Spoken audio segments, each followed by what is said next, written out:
Peptides are awesome. Peptides are simply short proteins. So for the listener to understand, a peptide is simply a short protein. A protein is simply a sequence of 100 amino acids in length or longer. If it's 50 to 100 amino acids in length, it's a polypeptide. Anything shorter than 50 amino acids in sequence is specifically called a peptide. So that's all it is a short peptide. Insulin is a peptide. Growth hormone is a peptide. And all peptides are actually endogenous signaling molecules, meaning these are signaling molecules that your body already makes that have very precise functions that have been identified as incredibly powerful that they can now replicate and synthesize. So, for example, there are peptides that are great for boosting growth hormone. So we know as we age, growth hormone levels decline, and that can affect sleep quality. It affects our ability to build muscle and burn fat. It can affect really the aging process. And so there are peptides that specifically will not be synthetic growth hormone that has some negative consequences, but instead can tell your pituitary, hey, make more growth hormone. So peptides for immune function. So when I had COVID back March 2020, when shit hit the fan, I had 4 peptides that were great for immune function that helped me recover from COVID. They're peptides for inflammation, whether it's inflammation in a joint. So for example, I had tennis elbow, and I used 2 different peptides, one that reduced inflammation in the joint and another one that helped with musculoskeletal repair and recovery. They're peptides for gut health, gut inflammation, peptides for weight loss. And there are a lot of different peptides for weight loss depending on what's the cause. So for some people with weight loss, it may be cravings, it may be can't stop eating. So it helps with hunger and satiety. Other peptides help with metabolism. Others help, like semaglutide is the biggest crave right now. And semaglutide is a peptide that mimics GLP-1, basically. GLP-1 is made by your gut. And when you have issues with blood sugar, insulin sensitivity, your gut doesn't make GLP-1. And so semaglutide is a way that can help suppress hunger and improve blood sugar regulation. Peptides for improving sex drive, arousal, libido. Peptides for erectile function, for boosting performance, building muscle, anxiety, sleep, almost anything you can imagine, there are peptides for. And the beauty of them is they are simply amino acids. They're simply short proteins, and they're signals that your body already recognizes. So, for example, the thymus gland is in the neck when in the throat when we are young, and it atrophies, it shrinks away at a very young age, and is gone the rest of your life. There are amazing immune cells from the thymus gland that are actually involved in longevity. And epitalin is a peptide, 2 amino acids in length, simply 2 amino acids put together. And it's been shown in animal studies to extend lifespan and reduce the incidence of cancer. Pretty cool stuff. So that's the power of peptide. It's icing on the cake of everything else that we've talked about. Yeah, that was going to be my question. If there's a guy out there that still, after hearing our conversation today, is still on the fence about maybe the TRT, the hormone replacement therapy, would peptides be an alternative before? But what I think I heard you say is optimize it there, and then boom, this is going to kind of take it to the next level. It's going to take it to the next level.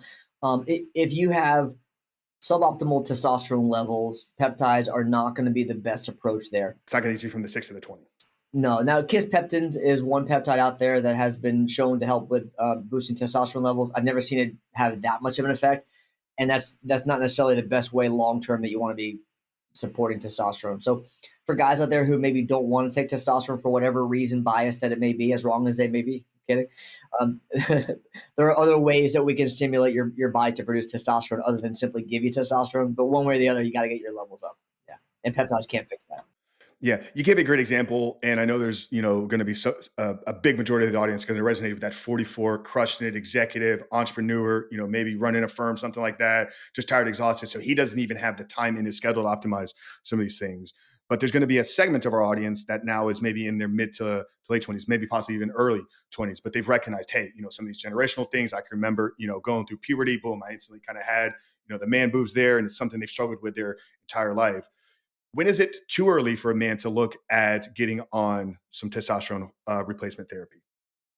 Yeah, any guy who is considering having children. So I've seen guys in their 30s and they're single, and they're like, yeah, I may want to have kids eventually. I'd be really careful there. If a guy's married and they just had a kid, for example, and he wants testosterone, I would be really sure they don't want another one before you give testosterone. it does suppress production of sperm. And so that's the situation where I might hold off on T and give other things. We can use HCG, we can use Clomid and clomiphene, other ways of stimulating testosterone. Yeah. Yeah. Now, for a guy that maybe went a different path in his 20s, wasn't aware, wasn't educated on these things. Once you start down that path, is there a way to turn the fertility back on? What's that process look like? I have been able to do that in several cases. Is it with every guy? No. I think probably the duration, the intensity of the steroids that you were taking in the past probably has some effect on that.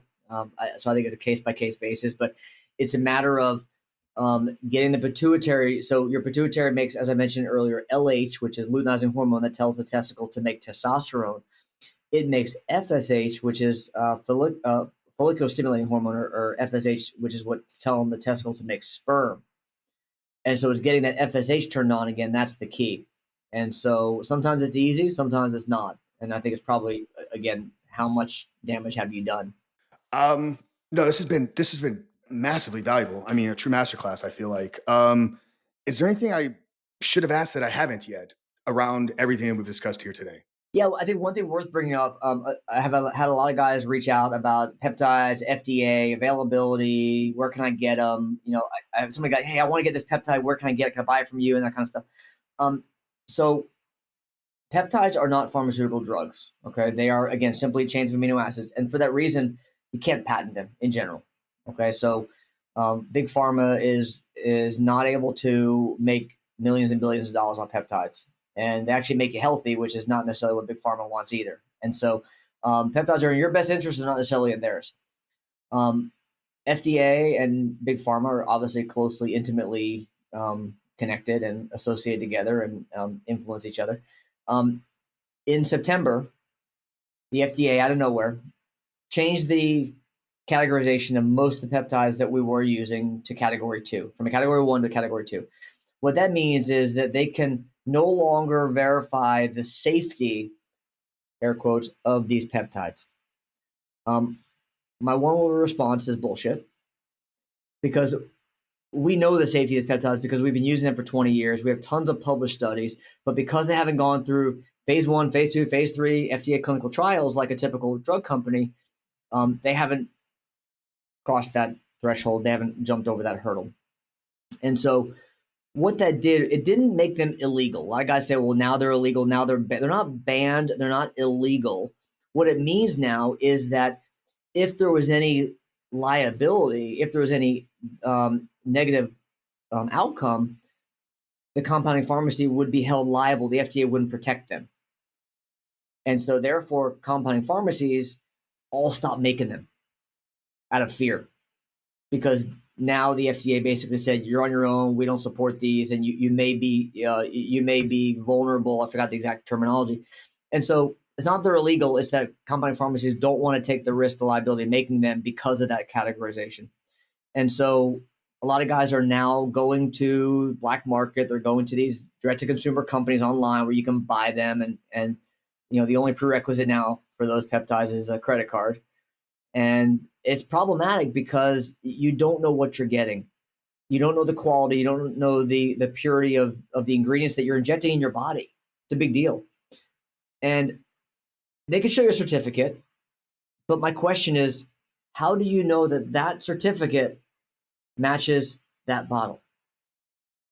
And so it creates a real level of uncertainty of what the hell you're getting. And so I would not trust if it's not a reputable compounding pharmacy. So then guys ask, well, what do I do then? How do I get these peptides? The answer is there are always new and better ones coming out. And there are other peptides that we are using now to replace the ones that they recategorized to category 2.